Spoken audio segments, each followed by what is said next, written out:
ঘোড়াসুরকে বধ করে স্বর্গলোককে অসুর মুক্ত করতে আমি খুব শীঘ্রই বিন্ধ্য পর্বতে কুমারী রূপে অবস্থান করব।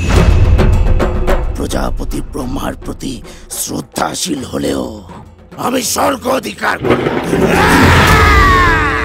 মহাদেব, এই মুহূর্তে ঘোড়াসুরের হাত থেকে নিস্তার পাওয়ার কি কোনো উপায় নেই আমাদের? স্বর্গলোক খুব শীঘ্রই অসুর মুক্ত হবে।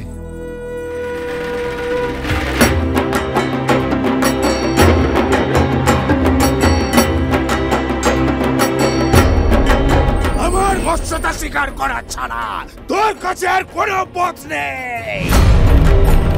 মূর্খ অসুর, তুই নিজেই নিজের বিনাশের পথ সুগম করবি।